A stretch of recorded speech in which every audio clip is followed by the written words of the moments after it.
பொதுவாகவே அழகான தோற்றமுடைய ராசிக்காரங்க அப்படின்னு இவங்கள சொல்லலாம். யார் அவங்க அப்படின்னு பார்த்தீங்கன்னா, நம்மளுடைய துலா ராசி என்பர்கள். சமரசம் செய்யறதுல, மற்றவங்களுடைய மனதை கவர்றதெல்லாம் இவங்களாம் ரொம்ப சிறப்பாக செய்வாங்க. ஏன்னா இவங்க சுக்கிரனோட ஆதிக்கத்தில் பிறந்தவங்க. அதே மாதிரி காற்று ராசி என்பதனால எல்லாருக்கிட்டையும் ரொம்ப இனிமையாக பழகக்கூடியவங்க அப்படின்னு கூட சொல்லலாம். ரொம்ப நியாயவாதிகள். இவங்களுடைய ராசி சின்னமே பார்த்தீங்கன்னா தராசு. தராசு எப்படி நியாயத்தின் பக்கமும் நீதியின் பக்கமும் அதிகம் நீதியை நிலைநாடுது, அது மாதிரி தான் எப்பவுமே நியாயத்து பக்கம் நிற்பாங்க. இவங்களுடைய நெருங்கிய உறவு, நெருங்கிய நண்பன் ஏதாவது ஒரு பிரச்சனை அப்படின்னு கூப்பிடுறாங்கன்னா கூட அவங்கக்கிட்ட போய் ஒரு நியாயம் இல்லை அப்படின்னா யாருக்கிட்ட நியாயம் இருக்கோ அவங்க பக்கம் பேசக்கூடியவங்கள இந்த ராசிக்காரங்க இருப்பாங்க. அதே மாதிரி மற்றவங்க கிட்ட பேசும்போது கூட ரொம்ப நாள் பழகின மாதிரி நல்ல ஒரு இணக்கமான பேச்சோடு பேசக்கூடியவங்க இந்த துளாராசி என்பர்கள் அப்படின்னே சொல்லலாம். ஒரு வாழ்க்கையில் பார்த்தீங்கன்னா ஏதாவது ஒரு நிலையான வேலை, ஒரு நிலையான தொழில் அமையணும் அப்படிங்கிறதுக்காக கொஞ்சம் அதிகம் பாடுபடக்கூடியவங்க. அதை அதிகமாக தன்னுடைய வாழ்நாளையில் அதிகம் செலவு செய்யக்கூடியவங்களாக இருப்பாங்க.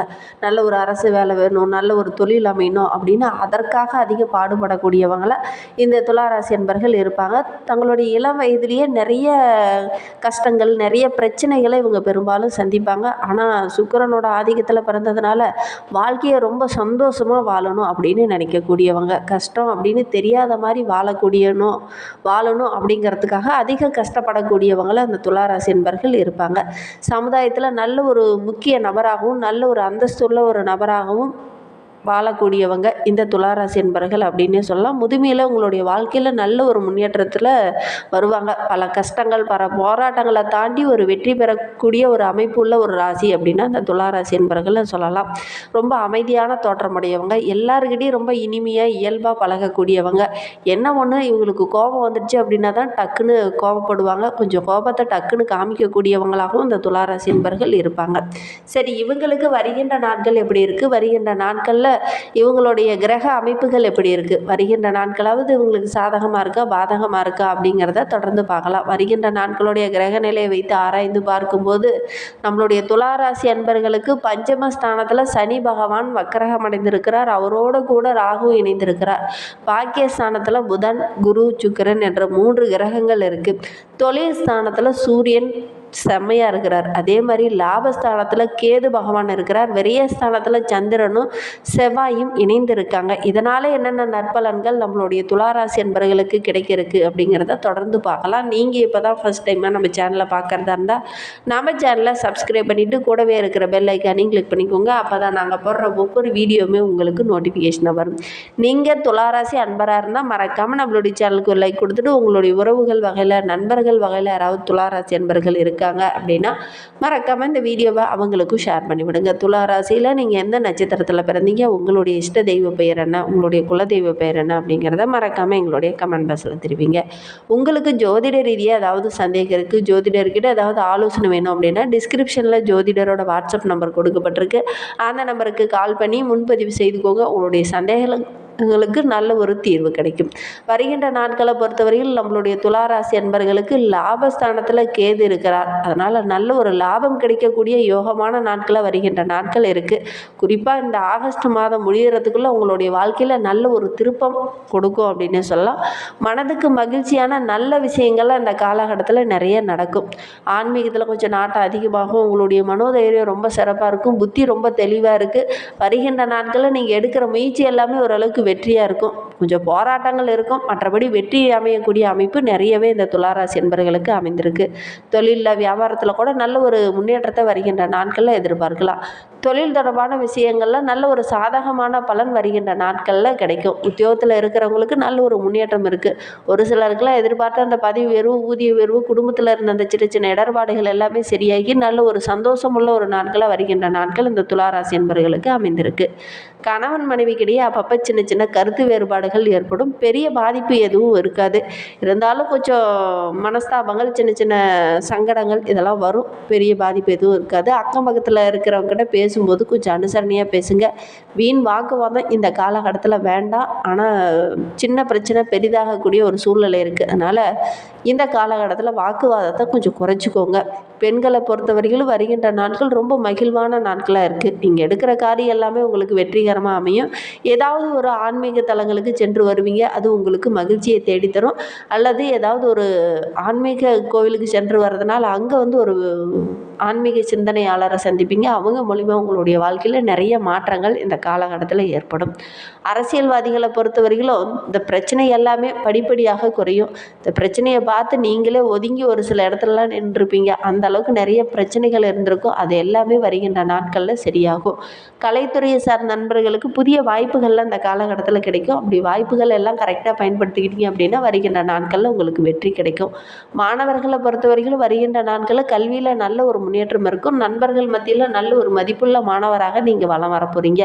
அதே மாதிரி இந்த காலகட்டத்தில் புதிய நண்பர்கிட்ட பேசும்போதும் பழகும் போதும் கொஞ்சம் எச்சரிக்கையாக இருங்க. விலை உயர்ந்த பொருட்கள் ஏதாவது எடுத்துகிட்டு போகிறீங்க அப்படின்னா கொஞ்சம் கவனமாக பத்திரமா பார்த்துக்கிறது நல்லது. துலா ராசியில் சித்திரை 3-4 பாதங்களில் பிறந்தவங்களுக்கு வருகின்ற நாட்கள் எப்படி இருக்குது அப்படிங்கிறத பார்க்கலாம். வருகின்ற நாட்களை பொறுத்த வரையிலும் மனதில் இனந்தெரியாத ஒரு பயம், ஒரு குழப்பம் இது நான் வரைக்கும் இருந்திருக்கும். அது எல்லாமே வருகின்ற நாட்களில் சரியாகும். இந்த நேரத்தில் இறை வழிபாட்டை கொஞ்சம் செய்யுங்க. கண்டிப்பாக அந்த மனதில் இருக்கிற அந்த குழப்பம், பயம் எல்லாமே சரியாகும். நல்ல ஒரு முன்னேற்றத்தையும் வருகின்ற நாட்களில் நீங்கள் எதிர்பார்க்கலாம். உத்தியோகத்தில் இருக்கிறவங்க மேலதிகாரிகிட்ட பேசும்போது கொஞ்சம் கவனமாக பேசுங்க. அவர்கள் மூலிமா ஏதாவது ஒரு நன்மை இந்த காலகட்டத்தில் உங்களுக்கு கிடைக்கும்.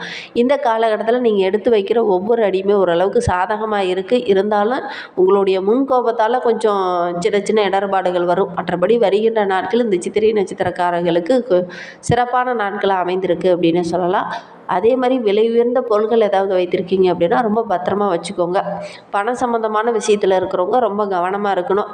மற்றவங்ககிட்ட பணம் கொடுக்கும்போதும் வாங்கும்போதும் கரெக்டாக இருக்கா அப்படிங்கிறத ஒரு முறைக்கு 2 முறை செக் பண்ணி பார்த்துட்டு அதுக்கப்புறம் வாங்குறது நல்லது.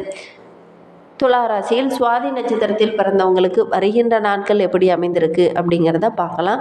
இந்த வருகின்ற நாட்களை பொறுத்த வரைக்கும் மேலதிகாரிக்கிட்ட நல்ல ஒரு இணக்கமான நிலை இந்த காலகட்டத்தில் இருக்கும். மேலதிகாரியோட பாராட்டெல்லாம் ஒரு சிலருக்கு கிடைக்கும். ஒரு சிலருக்கு பார்த்திங்கன்னா நல்ல பாராட்டோட ஒரு சிலருக்கு ஊதிய உயர்வும் இந்த காலகட்டத்தில் கிடைக்கும். உங்களுடைய வேலையை நீங்களே கரெக்டாக பர்ஃபெக்டாக செய்கிறது நல்லது. அடுத்தவங்களை நம்பி எந்த ஒரு வேலையுமே இந்த காலகட்டத்தில் ஒப்படைக்க வேண்டாம். அப்படி ஒப்படைச்சிங்க அப்படின்னா சின்ன சின்ன இடர்பாடுகள் வரும். அதனால் உங்களை நம்பி ஒரு வேலையை கொடுக்குறாங்க அப்படின்னா அந்த வேலையை கண்ணு கருத்துமாக நீங்கள் முன்ன நின்று செய்கிறது ரொம்பவும் நல்லது. இந்த காலகட்டத்தில் மனிதர்களுடைய இனம் கண்டு அதற்கேற்ப நீங்கள் பேசுகிறது நல்லது. அவசரப்பட்டு புரியாமல் நீங்கள் பேசுனீங்க அல்லது புரியாமல் ஒரு அன்பாக நட்பாக பேசுகிறீங்க அப்படின்னா அது உங்களுக்கு ஒரு சில இடத்துல பிரச்சனையாக முடிந்துடும். அதனால் ரொம்ப கவனமாக இருங்க. யாருக்கிட்ட எப்படி பேசணும், எப்படி நடந்துக்கணும் எப்பவுமே நீங்கள் அலசி ஆராய்ஞ்சு அதுக்கப்புறம் தான் பேசுவீங்க. இருந்தாலும் இந்த காலகட்டத்தில் டக்குன்னு நம்பிடுவீங்க.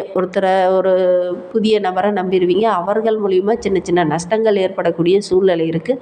கவனமாக இருக்கிறது நல்லது. பணியை கூட கரெக்டாக செய்து முடிச்சிங்க அப்படின்னா நல்ல ஒரு பாராட்டு கிடைக்கும். அடுத்தவங்களை நம்பி எந்த ஒரு வேலையுமே இந்த காலகட்டத்தில் நீங்கள் ஒப்படைக்க வேண்டாம். அதே நேரம் சில சமயங்களில் காரணம் இல்லாமல் மனதில் ஒரு தைரியம் குறைஞ்ச மாதிரி இருக்கும். மனதில் ஏதோ ஒரு சபலம், ஒரு பயம், ஒரு இனம் புரியாத குழப்பம் இந்த காலகட்டத்தில் இந்த சுவாதி நட்சத்திரக்காரர்களுக்கு ஏற்படக்கூடிய சூழ்நிலை இருக்குது. இந்த மாதிரி குழப்பமான நேரத்தில் ஏதாவது ஒரு ஆன்மீக தலங்களுக்கு சென்றுட்டு வாங்க. உங்களுடைய வாழ்க்கையில் உள்ள அந்த குழப்பம், பயம், பிரச்சனை எல்லாமே சரியாகி நல்ல ஒரு ஒற்றுமையும் நல்ல ஒரு மனோதைரியமும் அதிகரிக்கும். இந்த குழப்பமான மனநிலையில் இருக்கும்போது அன்பான ஆலயங்களுக்கு சென்றுட்டு வாங்க. உங்களுடைய வாழ்க்கை ரொம்ப சிறப்பாக இருக்கும். அந்த மனக்குழப்பம் கொஞ்சம் குறையும். துலா ராசியில் விசாகம் 1-2-3 பாதங்களில் பிறந்தவங்களுக்கு வருகின்ற நாட்கள் எப்படி அமைந்திருக்கு அப்படிங்கிறத பார்க்கலாம். உங்களுடைய நீண்ட நாள் ஆசை, கோரிக்கை இதெல்லாம் வருகின்ற நாட்களில் நிறைவேறும். தாய் மற்றும் தாய் வழி உறவுகளால் ஏதாவது வீண் வாக்குவாதம் இந்த காலகட்டத்தில் ஏற்படும். கொஞ்சம் கவனமாக இருக்கிறது நல்லது.